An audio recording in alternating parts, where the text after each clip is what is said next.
참으로 우리 예수님께서 부활하신 이 사건은 우리 인류 역사의 가장 위대한 사건이고 또 저와 여러분과 오고 오는 세대에도 가장 복된 그런 사건입니다. 왜냐하면 예수님께서 부활하심으로 저와 여러분이 영원한 삶을 얻었습니다. 영생을 누리게 되었습니다. 죽음도 이기신 예수님, 그 예수님이 저와 여러분의 구주가 되셨습니다. 예수님께서 죽음을 이기시고 참 구주가 되셨는데 이제 사람들에게는 선택이 이제 주어졌어요. 과연 예수님이 죽음을 이기시고 살아나신 분이라고 믿을 것인가? 에이, 어떻게 죽은 사람이 살아나나? 못 믿겠어 하고 안 믿을 것인가? 이 두 선택이 사람들에게 이제 주어졌습니다. 예수님 당시에도 예수님 부활하신 바로 그 주간에도 제자들이 둘로 나누어졌어요. 10명의 제자는 예수님 살아나셨어. 정말 부활하셨어. 우리가 보았어. 이렇게 증거하죠. 그런데 이 제자 중에 또 한 제자, 못난이 제자 도마는 말이죠. 나는 못 믿어. 어떻게 죽은 사람이 살아나? 그리고 믿지 않습니다. 의심합니다. 의심 많은 제자였으니까 당연하겠지만 하필이면 그때 그 자리에 도마 없어가지고 믿지 않겠다는 거예요. 그런데 이런 도마의 태도는 어쩌면 오늘 우리 현대인의 모습일 수 있어요. 도마라는 그 이름은 아람어의 이름입니다. 아람어로 도마라고 할 때 헬라어로는 디두모라고 하는데 이 도마나 디두모의 뜻은 무엇이냐면 쌍둥이라는 뜻이에요. 도마가 쌍둥이로 태어났나 봐요. 그래서 그 의심 많은 제자 도마, 그 당시에 이 12제자 중에 한 제자인 가룟 유다는 이미 자살하고 말았고 11명의 제자 중에 이 한 제자 도마, 이 쌍둥이라는 별명을 가진 이 도마는 그 당시에 있었고 또 한 사람의 쌍둥이 한쪽 다른 도마는 바로 오늘 이 시대를 살아가는 의심 많은 현대인들이 아닐까 싶어요. 우리들이 무슨 지식을 습득할 때 어떤 사물을 보거나 어떤 사건을 파악하거나 어떤 가르침, 교훈을 우리의 것으로 진실로 받아들일 때 이걸 인식한다 합니다. 그걸 인식론인데 어떻게 인식할 거냐? 이건 방법이 다르죠. 도마처럼 의심하는 그런 인식이 있어요. 모든 학문은 사실 의심으로 시작하죠. 정말 그럴까? 하는 의문. 이게 합리주의, 합리론인데 우리에게는 이성이 있고 이 이성을 가지고 의심하면서 하나씩 그래 이치로 따져봅니다. 2 더하기 2는 넷. 이건 진실이네, 진리네. 받아들이는 거죠. 이런 그 이치로, 이성으로 논리적으로 합당한 것을 추론하고 진리로 받아들이는 것. 그래서 그것을 합리론이라고 합니다. 합리론의 대가가 누구냐면 데카르트라는 철학자예요, 신학자예요. 데카르트는 모든 걸 의심하죠. 심지어는 예를 들면 저 같은 경우 여러분이 많이 모이셨는데 그냥 환상이겠지. 없을 거야. 다 부인하는 거예요. 마이크 이것도 없는데 있는 것처럼 보일 뿐이야. 다 부정해. 다 없어. 다 가짜야. 없는 거야. 다 의심하고 다 의심했는데요. 의심하고 의심해도 도저히 의심할 수 없는 것. 의심하고 있는 나 자신은 의심하고 있잖아요, 지금. 이건 틀림없이 있어요. 이걸 자명한 진리, 자명한 원리, 제1원리로 데카르트는 택합니다. 그게 방법적인 의심이에요. 그래서 이 유명한 말, 코기토 에고춤이라는 말이 거기서 나왔죠. 나는 막 의심하고 의심한다. 그러니 생각하는 나는 생각한다. 고로 존재한다. 이런 얘기가 나왔어요. 근데 사실은 데카르트보다도 훨씬 더 조상이 누구냐면 도마인 거예요. 도마. 의심했어. 예수님 십자가에 달을 돌아가셨는데 내가 봤는데 살아나셨을까? 의심하는. 이 합리로 따져서 부정하는 이런 모습이에요. 또한 이 도마는 경험론자이기도 합니다. 도마는 오늘 제자들에게 나는 못 믿겠어. 예수님 못자국을 내가 보고 또 손으로 직접 그 옆구리 구멍에 손을 넣어보고 넣어본 다음에야 나는 믿겠어. 이것은 경험론이에요. 경험론은 감각적인 그런 경험을 다 수집해서 귀납법적으로 이렇게 해보니까 이것이네 하고 진리를 도출해내고 인식하는 방법이에요. 그런데 이 경험론의 대가는 존 로크라는 사람이에요. 그는 인간을 백지라 그렇게 백지설을 주장하죠. 어린 아이들이 태어나면 백지와 같다. 어떤 경험으로 그림을 그리느냐에 따라서 그의 인격이 형성되고 그의 삶의 그 어떤 지식의 어떤 그 모양과 지식의 양이 또 지식의 형식이 결정되는 것이니까요. 그렇게 봅니다. 그런데 바로 이러한 이론적인 것들을 가지고 또는 모르거든 알고든 오늘날 현대인들은 부활, 예수님의 부활을 의문 가지고 의심하고 또 경험하고자 하고 또 그리스도인들 중에서도 어떤 예수님의 어떤 환상이나 부활하신 모습이나 꿈에라도 보기를 원하고 그래야 믿음을 가지려고 하는 이런 경향이 없지 않단 말이에요. 현대인들이 명품들 좋아하지만 명품이 누가 선물하더라도 일단은 누구라도 짜가 아니야? 이런 생각하고 막 바느질도 살펴보고 상표도 살피고 마감질도 어떤가 봐서 이제 판결을 짓잖아요. 이건 짜가네 라든지 진짜네. 이게 그냥 믿어지지가 않으니까 살피는 경험으로서 진짜 가짜를 구분하려고 하는 이런 성향이 현대인들에게 있습니다. 그런데 바로 이런 성향은 일찍이 도마가 가졌단 말이에요. 그래서 현대인들은 어쩌면 도마의 후예들이라고 할 수 있습니다.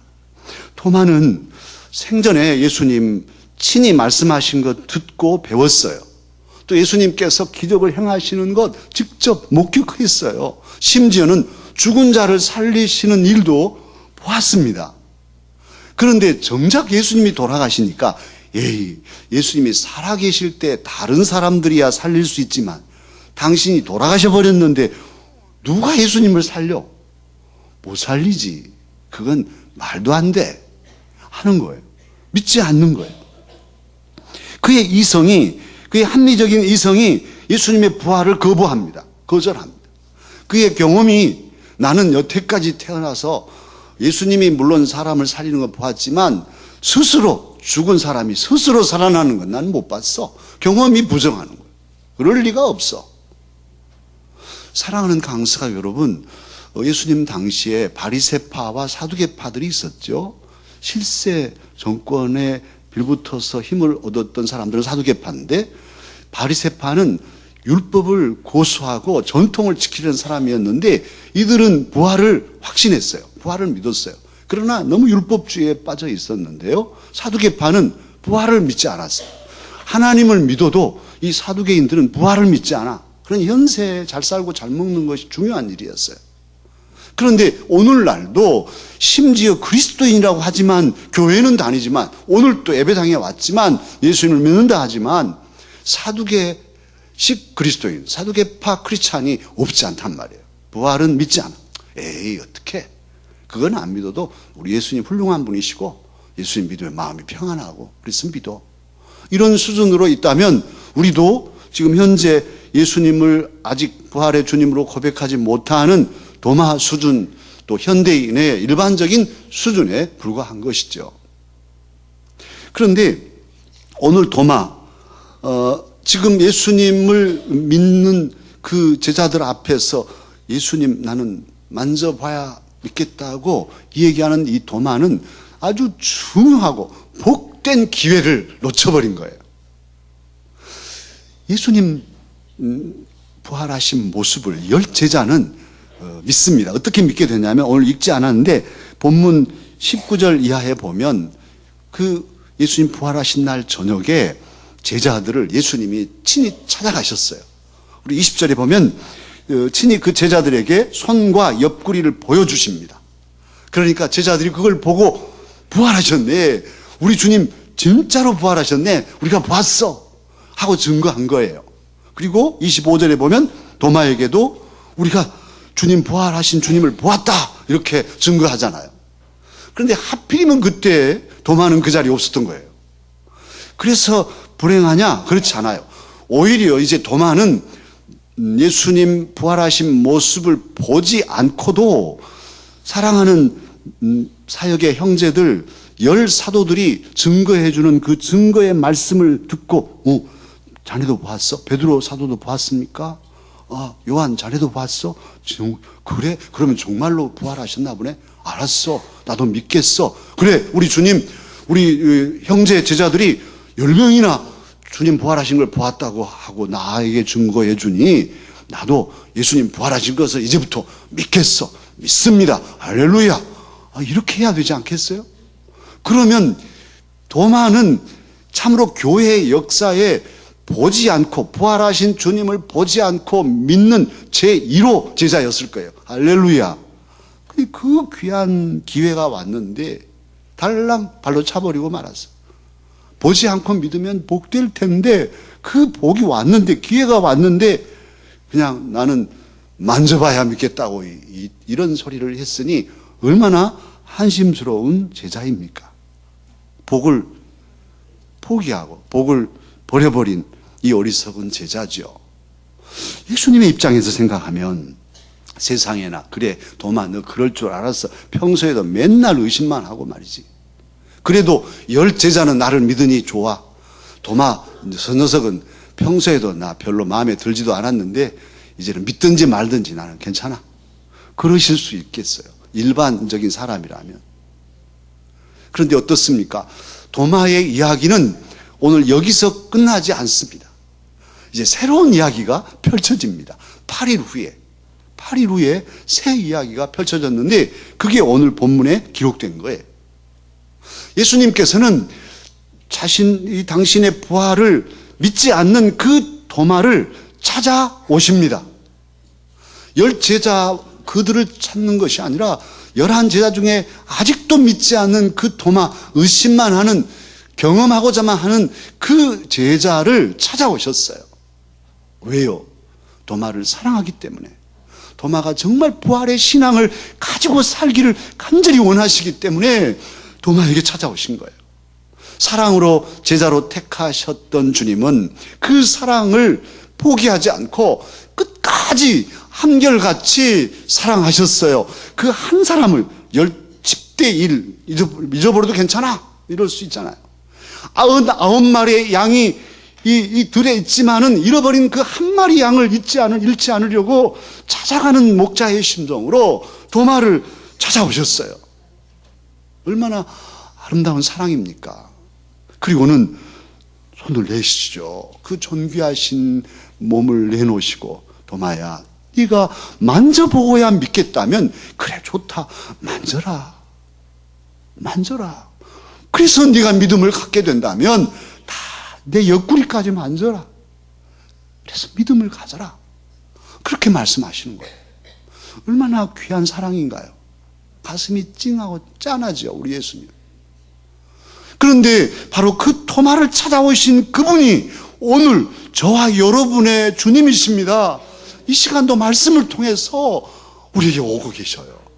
지난 주일이 부활절인데도 아무 생각도 없이 부활절인지 뭔지 감사도 모르고 부활의 의미도 모르고 그냥 주일날이니까 와서 앉아있는 혹 성도가 있다면 주님은 너무너무 마음 아프시고, 얘야 내가 부활했단다, 만져라도 보고 부활의 신앙을 가져라 찾아오고 계신 거예요. 이 시간 이 말씀을 통해서 또 담임 목사를 통한 설교를 통해서 저와 여러분에게 부활의 주님은 지금 찾아오셨습니다. 그리고 보여주고 계셔요. 한결같은 사랑으로. 우리들이 다 성격이 다르고 생활 모습이 다 다르고 수준이 다르지만, 특히 믿음의 분량이 다 다르지만 우리 주님께서는 어찌하든지 우리들이 부활의 신앙을 가지고 살기를 원하십니다. 그래서 우리에게 찾아오시는 거예요.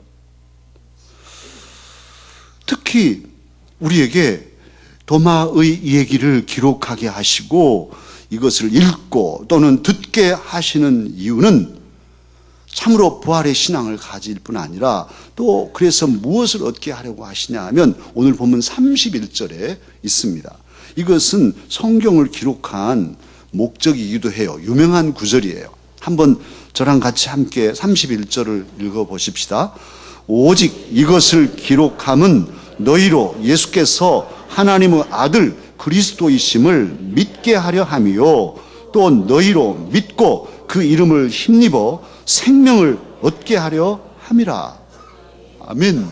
예수님께서 그냥 예수님이 아니라 나사렛의 청년 예수였지만 그분이 아니라 하나님의 아들이시고 그리스도 메시아 구세주이시고 그분을 믿음으로써 생명 영생을 얻게 하시려고 이 말씀을 기록하시고 읽게 하시고 듣게 하신다는 말씀입니다.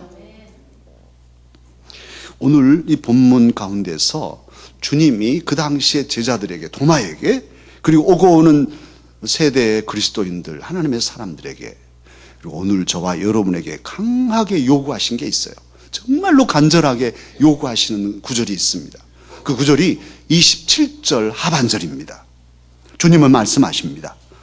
믿음 없는 자가 되지 말고 믿는 자가 되어라.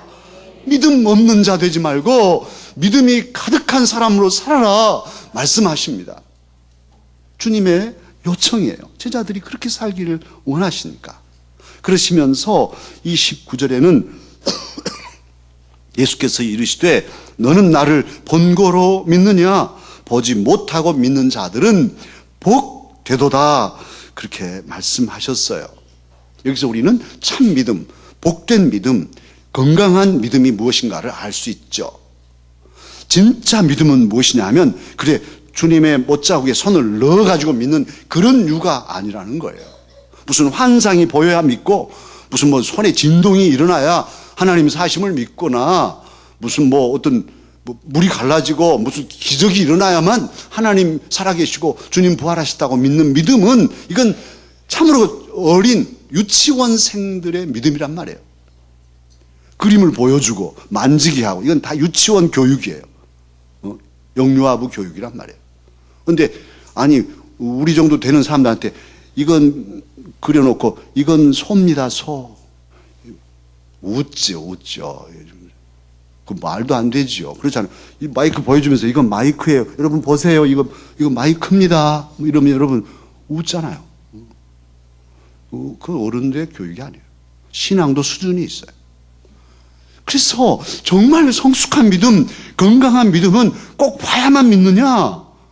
그게 아닌 거예요. 아브라함 갈 바를 알지 못하고도 말씀 하나 꽉 붙잡고 가잖아요. 자기 전 삶을 걸고. 그런 뭉텅구리일까요? 아브라함은? 그렇지 않아요. 믿음의 조상인 거예요. 저와 여러분이 건강한 신앙을 가지려면 어찌해야 되느냐? 건강한 신앙은 오늘 기록된 하나님의 말씀, 선배 신앙인들이 보고 사도들이 보시고 다 기록해 남겼어요. 그리고 또 말씀으로 증언해 주잖아요. 보지는 못했지만 들리는 말씀으로 또 보이는 말씀으로 이 말씀을 붙잡고 이 말씀을 믿고 가는 것, 이게 건강한 신앙이고 진정한 믿음이고 복된 믿음입니다. 이제 그렇게 믿다 보면 또 때로는 뭐 여러 가지 체험을 할 수 있죠. 그러나 체험을 해야 믿는다? 이건 본말이 바꿔진 거란 말이에요. 사랑하는 우리 강서가족 여러분, 우리 강서가족만큼은 철저히 말씀의 반석을 말씀에 놓고 말씀에 기초한 신앙의 집을 지어 가십시다. 휘둘리지 말고 막 여러 가지 걸 막 주변에서 말세일수록 막 이런 이단 사설들이 별별 유혹을 하죠. 그래도 말씀 꽉 붙잡으면 흔들리지 않을 수 있어요. 그게 건강한 신앙입니다. 내 눈에 아무 증거 보이지 않아도 말씀이 있으니 하나님의 말씀이 주님의 부활을 확신케 하시니 말씀을 믿고 가는 것이죠. 사랑하는 강서가 여러분, 농부들은요 봄이 되면 지금 때가 됐죠. 봄이 되면 물어보지도 않고 뭐 어디 가서 뭐 말할 필요도 없이 밭을 갈고 논을 갈고 씨앗을 땅에다 묻어버립니다. 묻으면 그 씨가 썩어서 죽어요. 그런데 그럴 줄 알고도 묻어요. 겨울에 그들은 가장 좋은 씨앗을 종자로 다 보관해 놓고 아무리 배가 고파도 엄마 배고파 고구마 한 뿌리 주면서 잘 참고 살자. 눈 이제 거두어지고 봄 오면 말이야 우리가 또 씨를 심어야 된다. 저건 말이야 먹어서는 안 돼. 그래서 그 종자 제일 실하고 좋은 씨앗들을 겨울에 안 먹고 그 지켰다가 봄이 되면 땅속에 그걸 또 뿌려서 묻어버리네 세상에. 그런데 농부들은 믿습니다. 그들은요 본능적으로 알아요. 이 씨를 심으면 가을에 30배, 60배, 100배 열매를 거둔다는 것을 그들은 믿고 있어요. 뭐 누가 보증해 주지 않아도 하늘을 보면서 확신하죠. 그러기에 농부들은 사실은 부활의 신앙을 그 몸으로 체득하고 사는 부활의 신앙자들이라고 할 수 있겠어요. 그리고 그런 농부들은 말이죠 행복합니다. 곡식을 가꾸는 기쁨, 이 기쁨은 농부들밖에 몰라요. 정말 힘들고 어렵지만 그 뼈가 노그라지는 수고를 하지만 그 곡식이 자랄 때 아침에 이슬 받을 보면서 논두렁 밭두렁을 다녀오시는 어르신들 정말 즐거워하고 기뻐하고 그 자식같이 자식 농사만 농사가 아니라 이 곡식 농사는 더 기쁘는 일일 수도 있단 말이에요. 그리고 이 부활의 신앙으로 살아가는 그 삶의 이유가 분명한 거예요. 농부들에게 왜 삽니까? 물어보면 뭐 그냥 웃겠죠. 그러나 이들은 곡식을 가꾸고 집에 가면 또 병아리 또 까서 병아리들이 뿅뿅거리고 또 돼지들이 꿀꿀대고 또 소가 울고 뭐 주변에 생명들이 막 살아가는 거예요. 같이 생명의 소리들이 농가에는 가득합니다. 어지러져 있는 것 같지만 다 생기 있게 기쁨으로 그 농부 때문에 살아가는 거예요. 부활의 신앙이 바로 이런 거예요. 그 안에는 생명이 있어요. 농부의 가슴에 부활의 신앙이 있으니 그는 삶을 저주하지 않고 고통스러워도 기쁨으로 자기 밭을 가꾸고 논을 가꾸고 또 오리 새끼, 병아리 새끼까지 기르면서 아주 열심으로 살아가는 거예요. 그건 행복한 삶인 겁니다. 그런데 바로 저와 여러분 예수님을 믿는, 특별히 부활의 예수님을 믿는 저와 여러분은 부활 신앙으로 살아가는 영적 농부입니다. 우리들이 그 부활의 신앙을 가지면 우리들에게 생기가 있고 넘쳐나고 우리 가족들을 살려내고 어렵고 힘든 그런 절망스러운 상황도 뚫고 그전 부활의 신앙이 없으면 같이 죽자 하고 연탄불 피우고 또 차에 들어가려고 모르지만은 우리 예수님의 부활을 믿는 사람들은 절대로 그럴 수 없단 말이에요. 고난을 뚫고 전진하고 승리하는 믿음의 용사들입니다. 생명의 역사가 그렇게 자기를 살리고 주변을 살려낼 수 있어요. 그러기 주님은 오늘도 저와 여러분이 부활의 신앙으로 살라고 나를 봐라. 나를 만져서라도 너희들이 부활의 믿음을 가지기를 원한다. 믿는 자 되기를 바란다. 그렇게 말씀하고 계십니다. 사랑하는 강사가 여러분, 참으로 부활의 신앙을 우리들 가지고 이 시대를 살아가십시다. 생각 있는 사람은 이 시대가 답답합니다. 진실이 묻혀버렸습니다. 바닷속에 진실이 파묻혀서 인양되지를 않고 있습니다. 배만 인양하면 되겠습니까?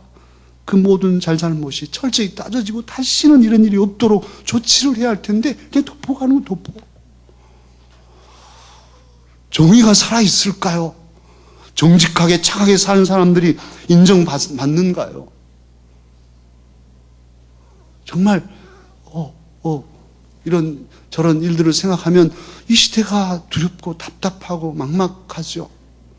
그런데 사랑하는 강사가 여러분, 그럴지라도 저와 여러분은 부활의 신앙을 가진 그리스도인들이에요. 주님이 부활하셨어요. 죽음도 이기신 예수님이 십자가에 달리실 때는 정의가 못 박혔고 진실이 못 박혀 죽어버린 거예요. 이제 끝난 것 같은 세상이었지만 주님은 3일 만에 다시 살아나셨습니다. 진리는 승리하였습니다. 진실은 밝혀졌습니다. 이것을 우리는 믿는 사람들이에요. 그러기에 지금 현실이 우리를 억누르고 답답하게 만들지라도 포기하지 않고 주님을 의지하고 부활의 신앙으로 계속해서 반듯한 걸음을 걸어 가십시다.